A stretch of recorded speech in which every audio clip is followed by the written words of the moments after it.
Bob Marley gave the world songs of freedom, love, and resistance. But perhaps his greatest legacy wasn't just the music. It was his 12 children.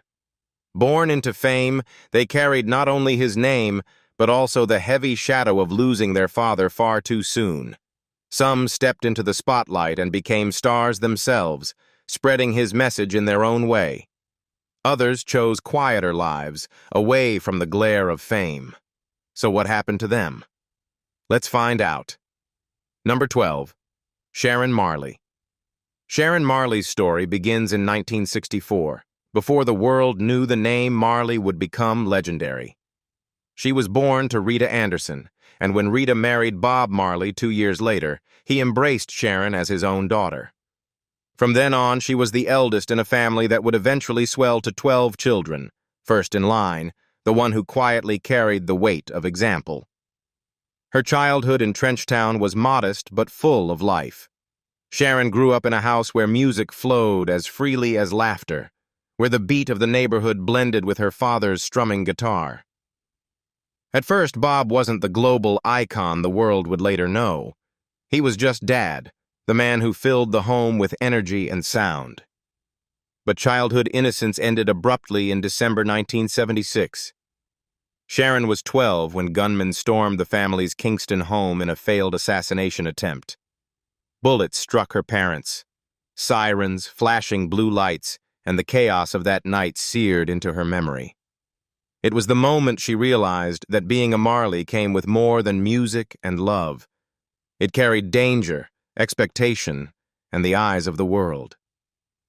From that night forward, Sharon's life was shaped not just by rhythm, but by resilience.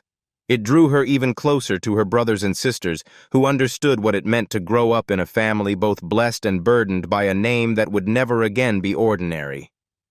As she grew, Sharon imagined many futures for herself, maybe acting, maybe medicine, maybe teaching. But the rhythm of her family was impossible to ignore. Music pulled her in, and soon she stood beside Ziggy, Stephen, and Cedella in the Melody Makers, the band that carried their father's fire into a new generation. They sang Bob's songs, including Children Playing in the Streets, written for them when they were still kids. Sharon's voice wasn't always out front, but it was essential, woven into the harmonies that gave the group its strength. The Melody Makers won Grammy Awards, toured the world, and built a sound that belonged not just to Bob's memory, but to themselves. Through it all, Sharon often kept her place slightly in the background, steadying the stage while others claimed the spotlight. But Sharon's story reached far beyond music. Where some siblings stayed fully in the industry, she widened her life. She devoted herself to education, cultural projects, and community service. She treated her father's legacy as more than a brand. It was a responsibility. Bob had taught through his songs. Sharon believed her work was to keep that message alive in everyday action. Being the eldest daughter carried its own weight. She became a guide, a protector, someone her younger brothers and sisters could turn to. Yet she also had to protect her own sense of self. In a family so defined by a legend, Sharon built a private space for herself, raising children, nurturing personal projects, and making sure her life wasn't swallowed whole by fame. When Sharon speaks of her father, she does so with both pride and perspective. Pride in the music, the hope, the freedom his name still inspires, but also perspective, that Bob's children are not just echoes of him. They are people with their own voices. Sharon's is quieter, steadier, but no less powerful. Number 11. Cedella Marley. Cedella Marley was born in 1967, the first biological child of Bob and Rita Marley. Back then, her father's music was already echoing through Jamaica, but the world hadn't yet crowned him an icon. For Cedella, childhood was full of rhythm and movement, but also a lot of uncertainty. She grew up in Kingston, hearing her dad rehearse in smoky studios, while her mom worked non-stop to keep the family together whenever Bob was away on tour. To everyone else, Bob Marley would one day be the voice of reggae, the prophet of resistance. To Cedella, He was just Daddy. He played, he laughed, he scolded, and, sometimes, he pushed. When she was only 10 years old, he told her that one day she'd be in charge of the Marley name and the family's work. At the time, she didn't get it. To her, he was a musician, not a businessman. But later, she saw what he meant. He wasn't just writing songs. He was building something that was supposed to last. A label, a brand, a vision. When Bob died in 1981, Cedella was only 13. Losing him left a hole that never really closed. But grief didn't give her time to stay a child. Almost immediately, she stepped into responsibility, becoming not just the daughter who missed her father, but one of the people who had to carry his legacy. She started with her siblings, forming the Melody Makers alongside Sharon, Ziggy, and Stephen. Their harmonies weren't just music, they were a way of keeping their father alive, of carrying his message forward. But for Cedella, that was only the beginning. She remembered her father's words, that she was meant to protect what he had built, and she took that to heart. In the years after Bob's passing, Cedella slowly became the one who carried the Marley torch more than anyone else. While some of her brothers chased music careers and others drifted into different projects, she stepped into the tough role, handling the business side, protecting the name, making sure no one could twist or cheapen what her father had built. She took on the responsibilities most people don't see. As CEO of Tough Gong International and head of the Bob Marley Foundation, Cedella oversees everything connected to her father's music and image. From the reissue of an album to a t-shirt with his face on it, nothing goes out without her approval.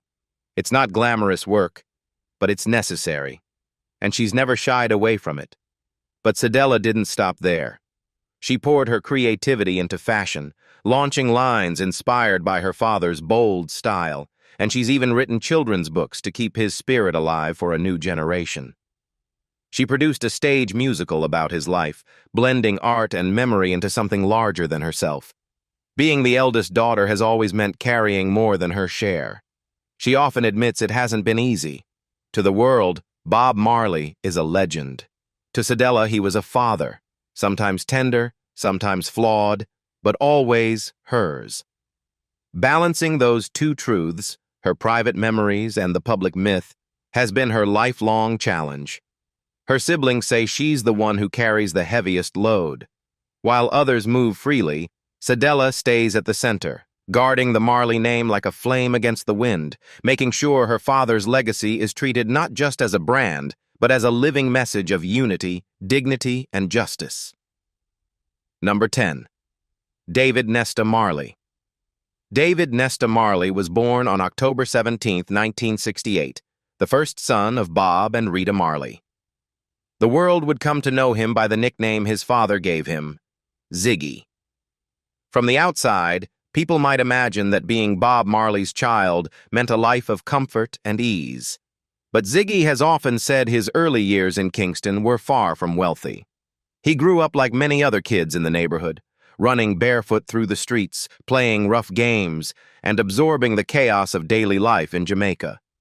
By the time Ziggy was old enough to notice, his father's fame was spreading around the world. But inside the Marley home, there were no illusions of glamour. Money was tight, and life was unpredictable. To Ziggy, Bob was not the untouchable reggae icon the world adored, but a father, loving, strict, and often away on the road. Childhood for Ziggy was an early lesson in resilience. At just 8 years old, Ziggy found himself stepping into the family trade. One day, Bob gathered his children into the studio and wrote them a song, Children Playing in the Streets. It wasn't just a playful project, it was a symbolic passing of the torch. For Ziggy, it was the first taste of what would become his life's work. That work came sooner than expected. When Bob Marley died in 1981, Ziggy was only 12. The loss was devastating. In an instant, he had not only lost his father, but inherited a legacy larger than most grown men could imagine. Together with his siblings Sharon, Cedella, and Stephen, Ziggy formed the Melody Makers. He became the frontman, his voice carrying an uncanny echo of Bob's, both a gift and a heavy burden. The Melody Makers turned grief into purpose. Their sound carried the roots of reggae, but also pushed it into a new generation. With hits like the platinum-selling album Conscious Party, they toured the world, their music both tribute and evolution. Ziggy stood at the center, the boy who had grown up in the shadow of a legend, now leading his family and keeping that legend alive. As time went on, Ziggy stepped out of the family band and started carving his own path. He released solo albums that mixed reggae with rock, pop, and even world music.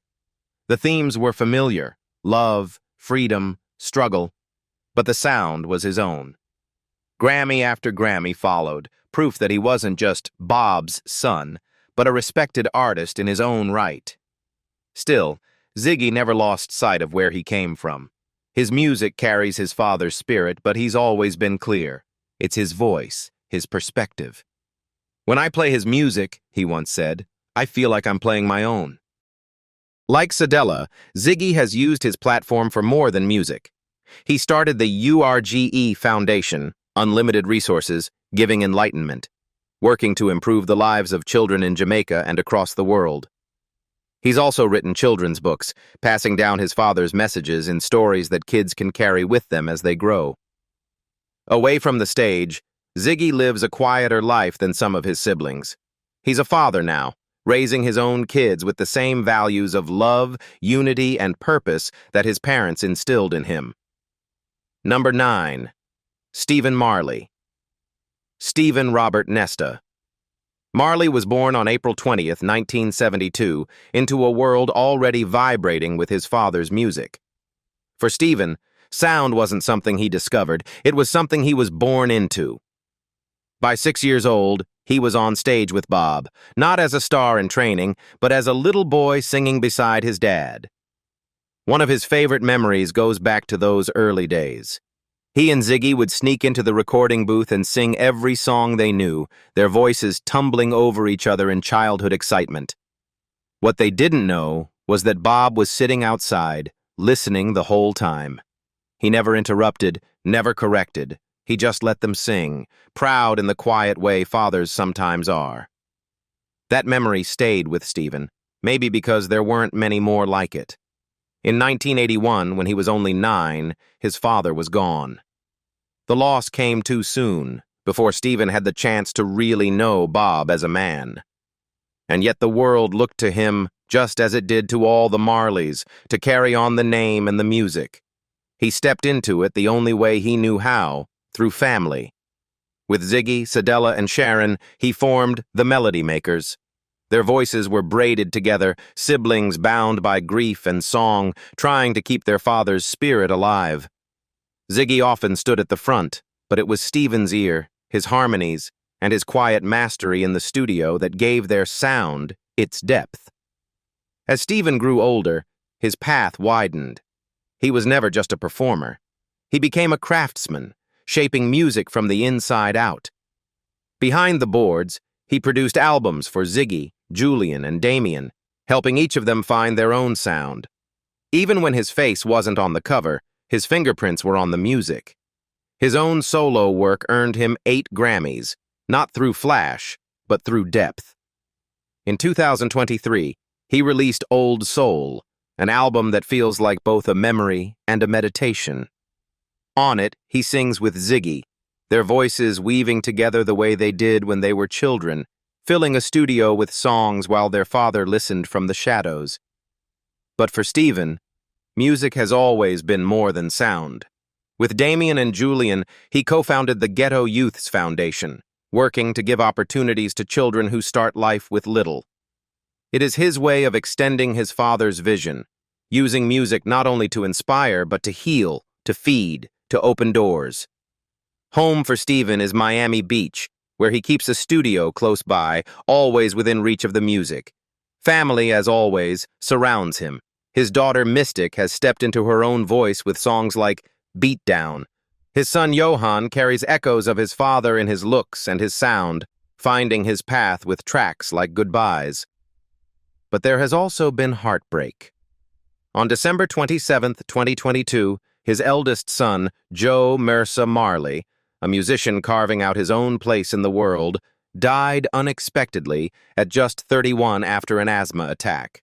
For Stephen, it was the kind of loss that words can't carry. Another reminder of how fragile life is, even in a family that feels larger than life. Number 8. Robert Nesta Marley, Jr. Robert Robbie Marley was born in 1972, the son of Bob Marley and Pat Williams.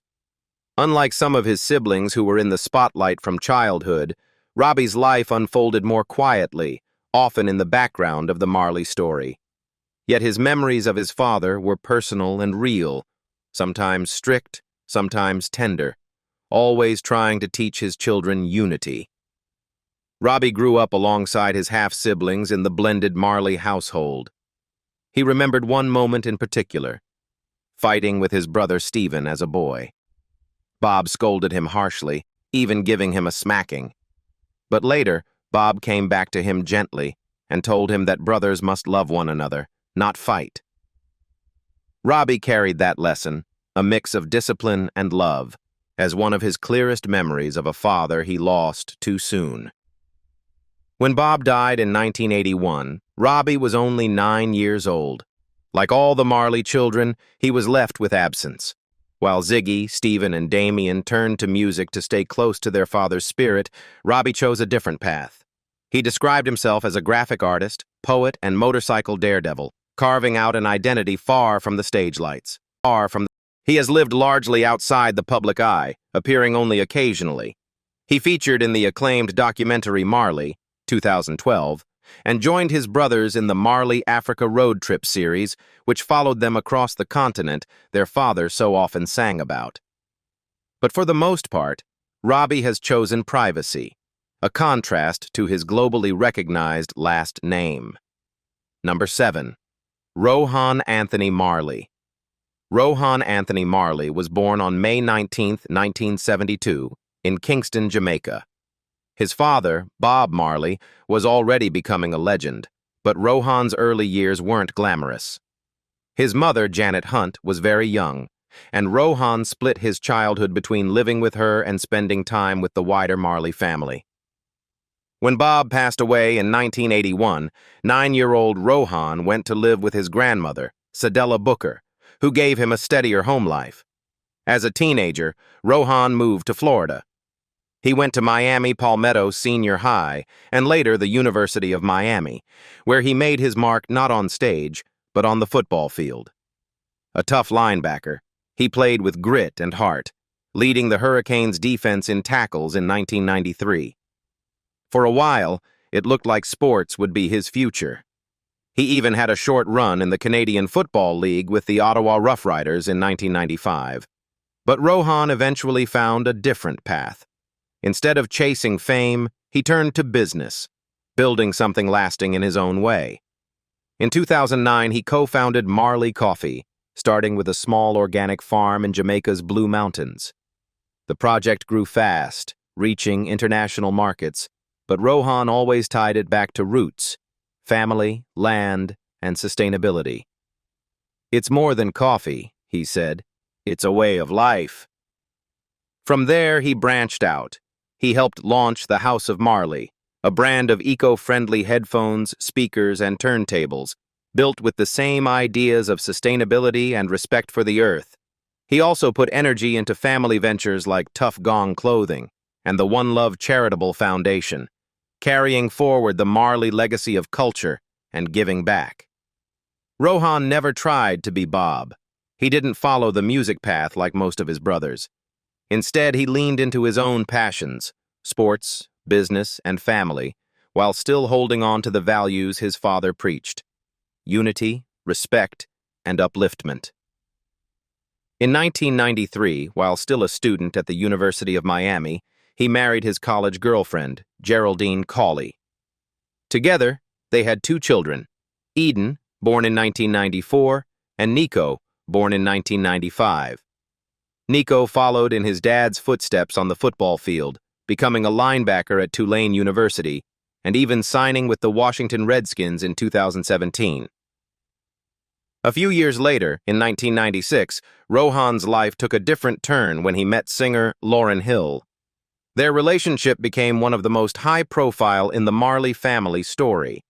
Though the two never officially married, they were partners for more than a decade and had 5 children together: Zion David, 1997, Selah, 1998, Joshua Omaru, better known now as musician YG Marley, 2001, John Nesta, 2003, and Sarah, 2008.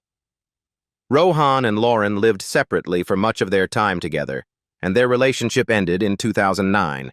Still, they remained tied through their children. In 2013, when Lauryn served a 3-month prison sentence for tax evasion, Rohan temporarily stepped in to provide custody and stability for their kids. His love life continued to make headlines. In 2013, he was briefly engaged to Brazilian supermodel Isabelle Fontana, though the engagement ended the same year. Then, in 2019, Rohan married another Brazilian model, Barbara Fialho. They welcomed a daughter, Maria, that same year. The marriage, however, was short-lived, ending in divorce the following year. Number 6. Karen Marley. Karen Marley was born in 1973 in England, the daughter of Bob Marley and Janet Bowen. Her mother wasn't a steady figure in her life, so Karen was raised by Rita Marley, who welcomed her into the family as one of her own. Even though she wasn't born from Bob and Rita's marriage, Karen grew up as a true part of the Marley household, with all the love, chaos, and expectations that came with the name. Unlike some of her brothers and sisters, Karen never really got the chance to know her father.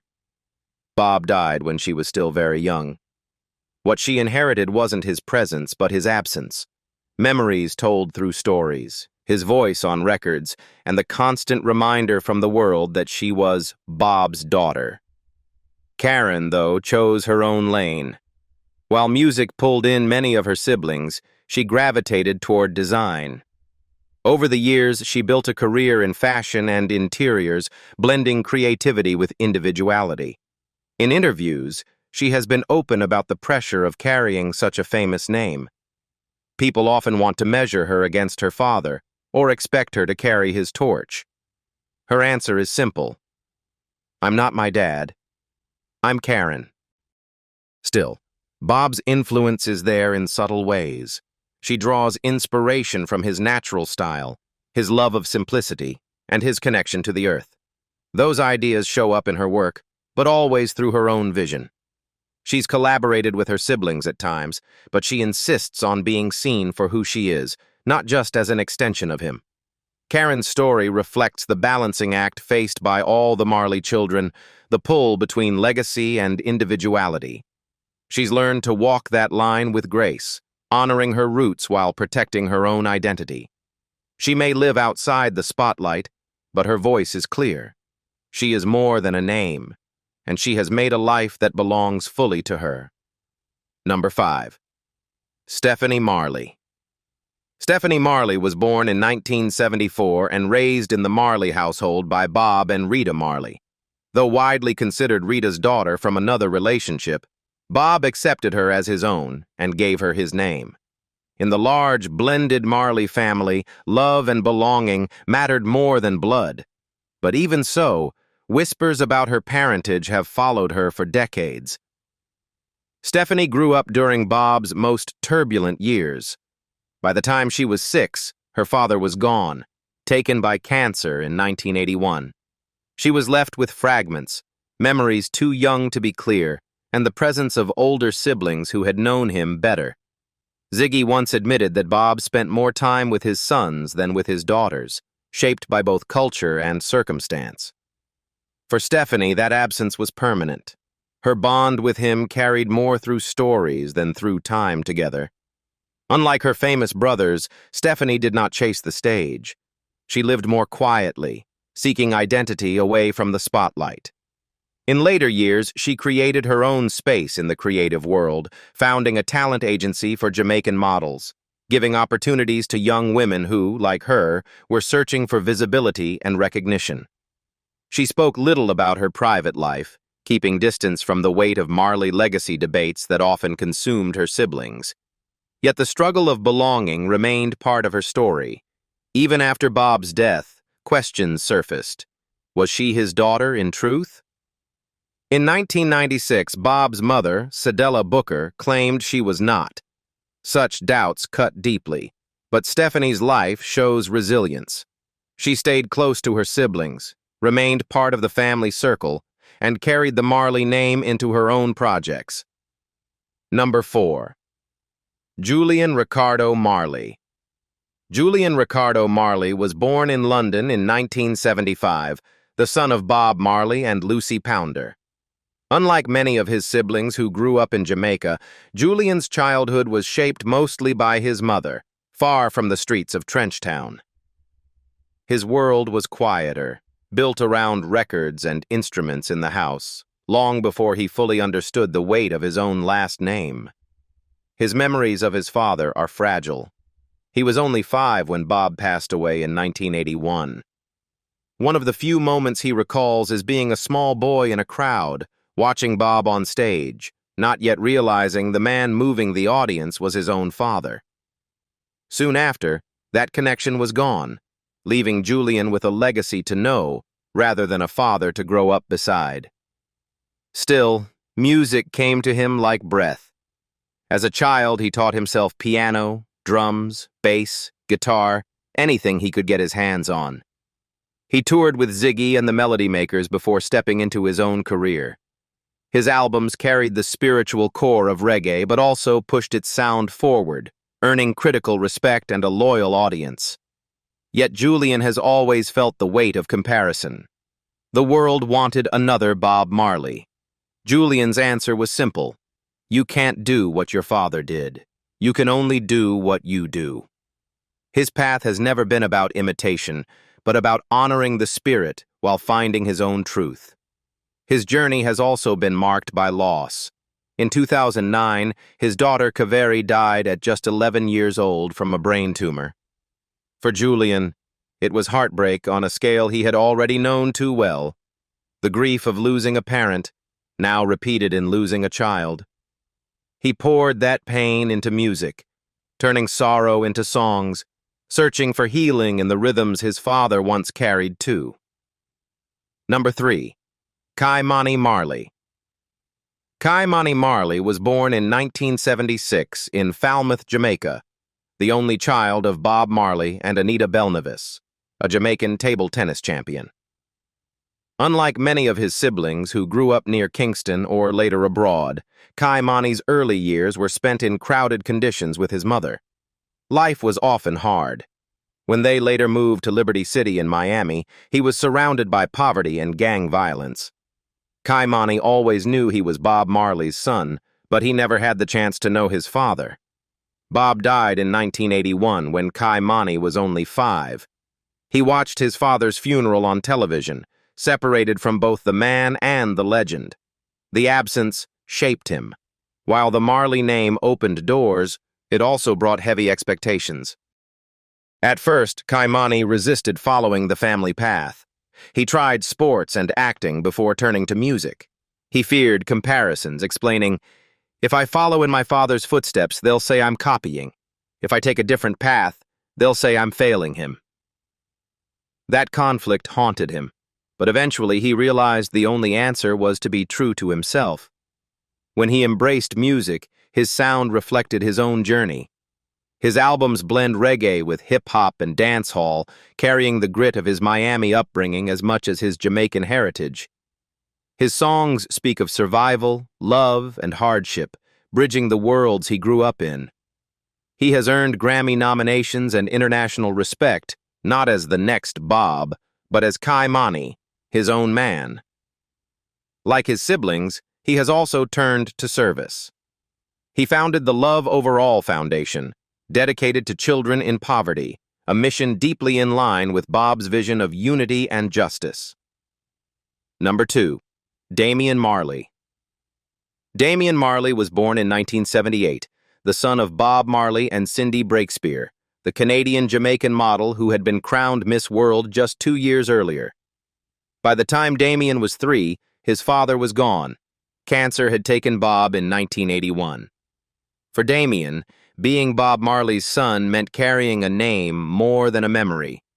He often said he felt his father through music, not through moments.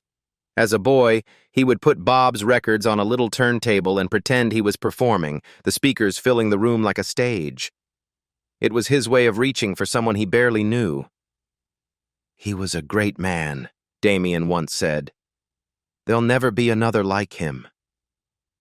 The words carried pride, but also the ache of a bond that could only ever live in echoes. Raised mostly by his mother, Damien stayed close to the Marley clan.